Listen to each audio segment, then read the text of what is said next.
So, good afternoon, good Hi, morning, good evening, everywhere. hello, Kartika. How Hello. are you? I'm fine, thank you, Syed.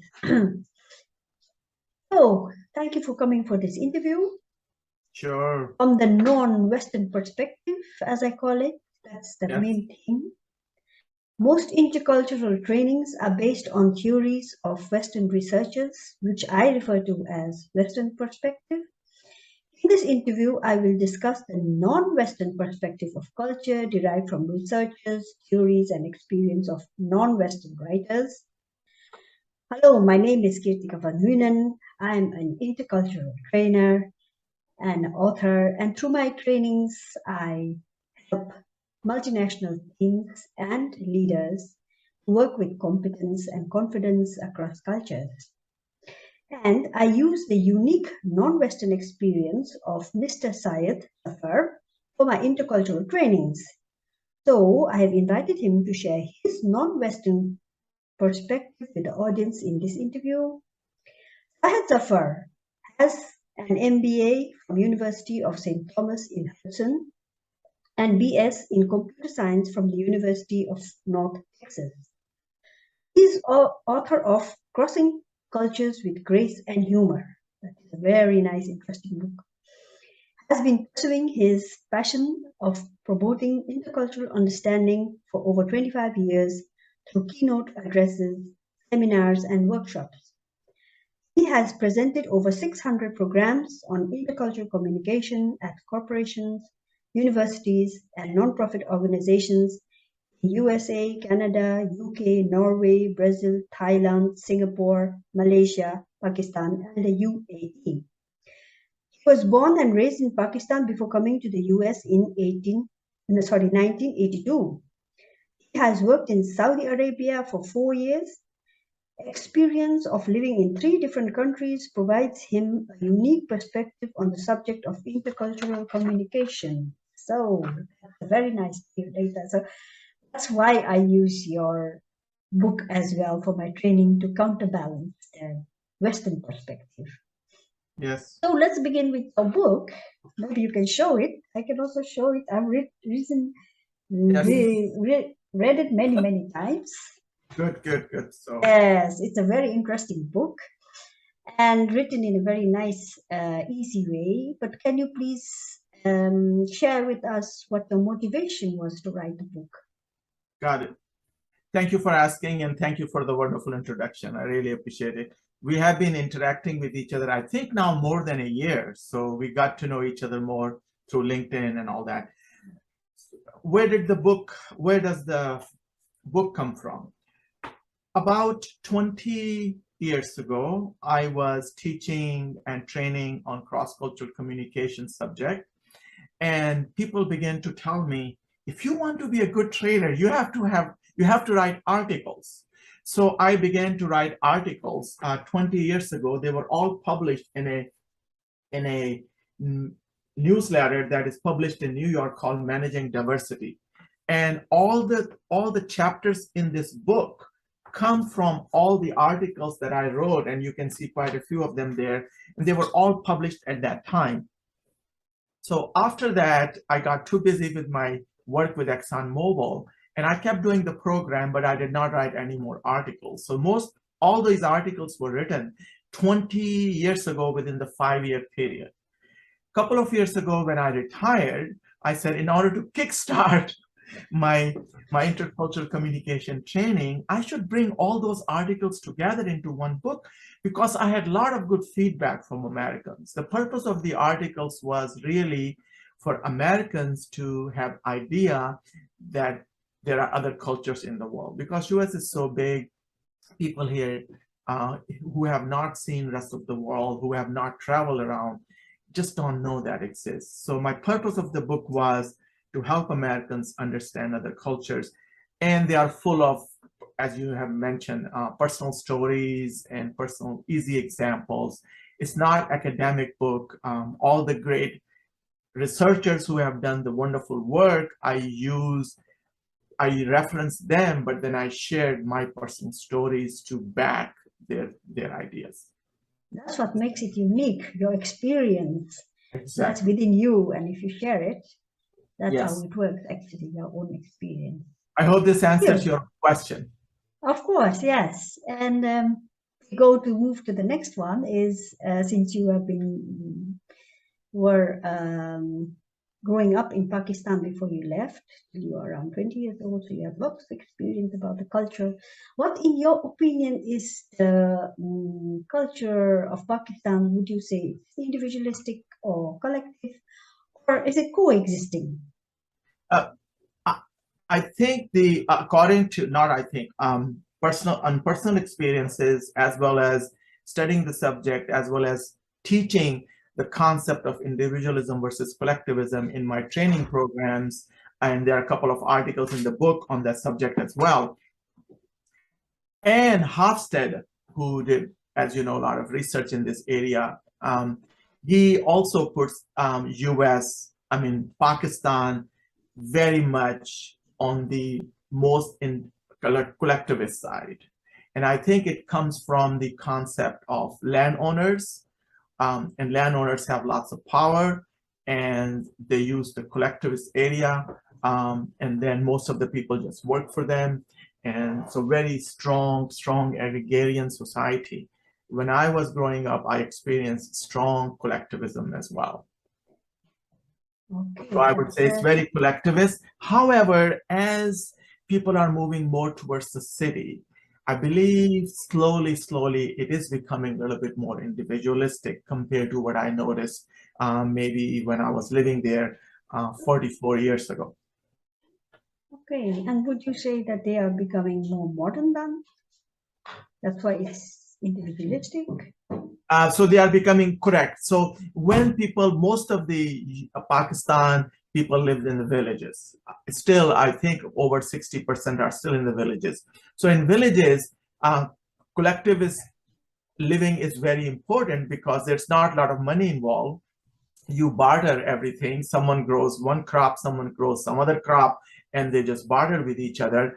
And then the landowner pretty much um, is on the top, and everyone else in the village is working for the guy. So it's very interdependent culture. However, as they move to the city for jobs, they get away from their families, and then they have to individually work hard, and then they turn into a little bit more individualistic. For example, when I was growing up, many people lived in multi-generational family systems. However, today, that multi-generational family system is not as much as it used to be. That's very interesting. Okay, then my next question would be, let's go over to confrontation. How do the cultures, in your experience in Pakistan, go about verbal confrontation, about argumenting, debating, Yeah, or how do they even go about handling conflict? it primarily depends on the context. Uh, when know each other a lot on a friend level, they may be more open. But however, when it comes to your parents, your siblings, your spouses, it's better just to ignore the conflict and just hope for it to go away by itself.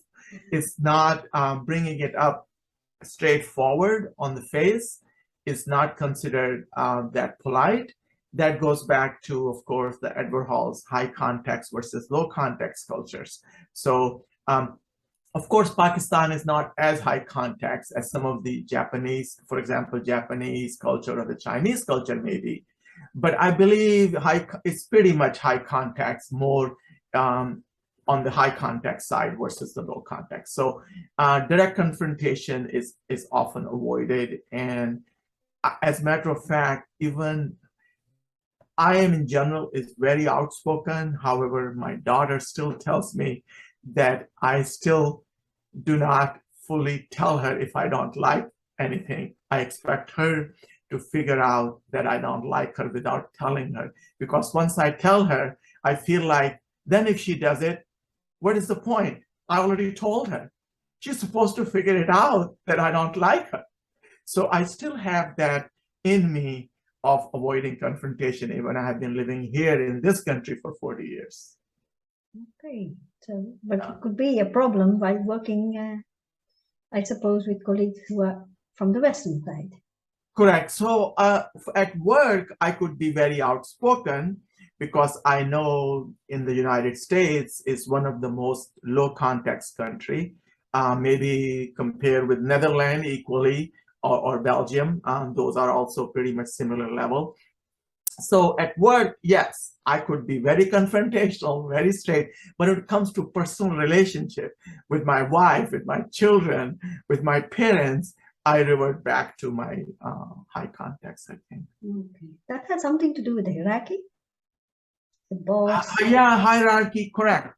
So hierarchy has involved, you're talking about hostage power distance. Yes, so US is, as you know, is not as hierarchical. It is still hierarchical, but it's not as hierarchical as Pakistan. Yes, and as you know, individualistic, collectivist cultures tend to be more hierarchical compared to the individualistic cultures in general. Okay, so that's it. You're Pakistan right. is You're right.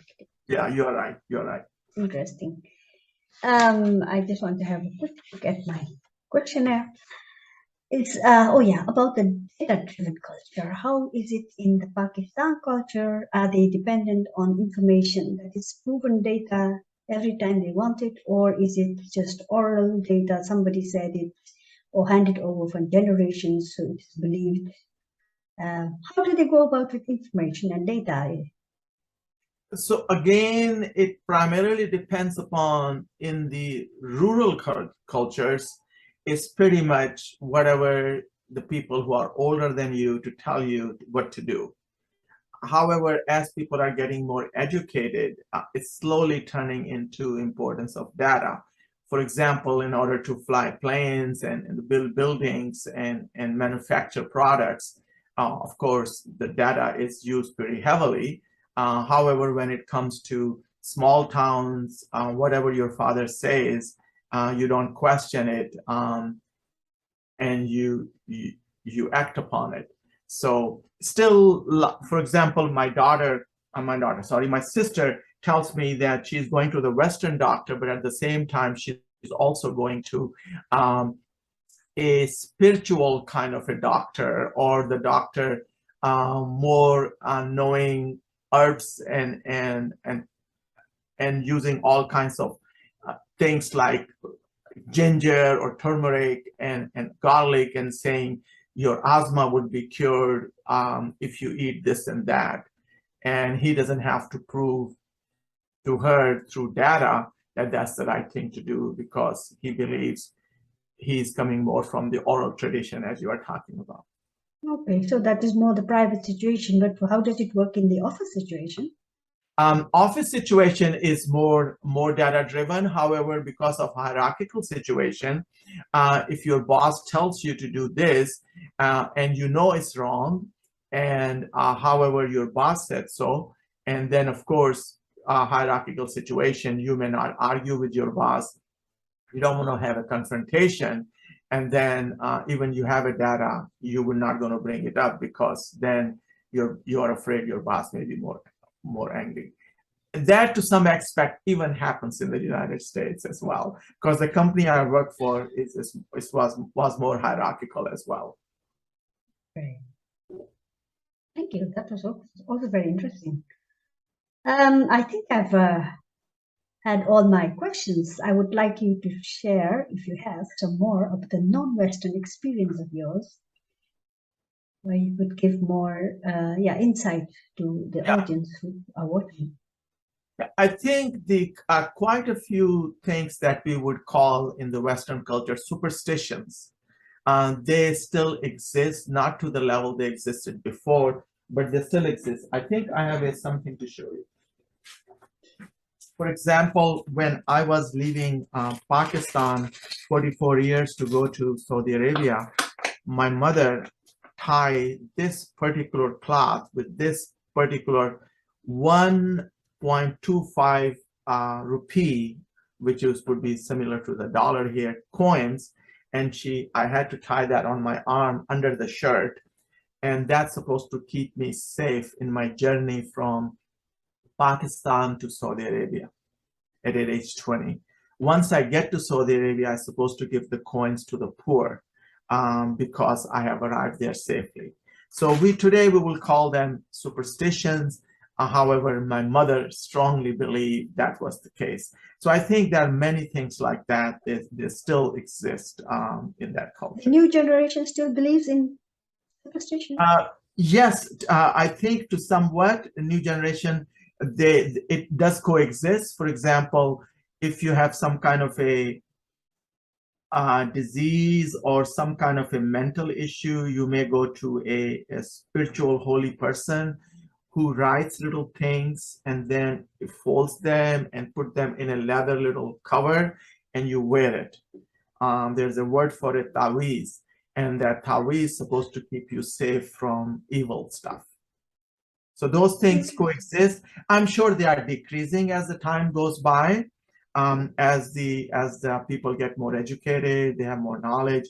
There are some people who can maintain both at the same time. They can live in their original world and in a new world, and somehow they manage the both.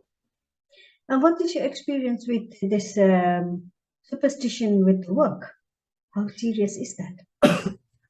Oh, you're talking about Pakistan, the one that you wrote article about? Yeah, the look, the evil eye.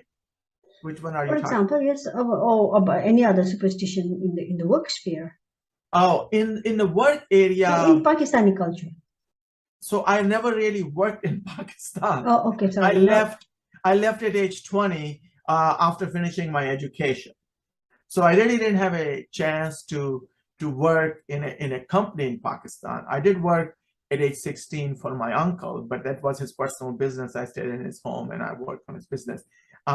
He was pretty number driven and he was running an actual business. So I didn't notice any superstitions in his household personally. Okay, interesting. Anything more you would like to share with us? Nothing comes to mind unless you have some targeted questions.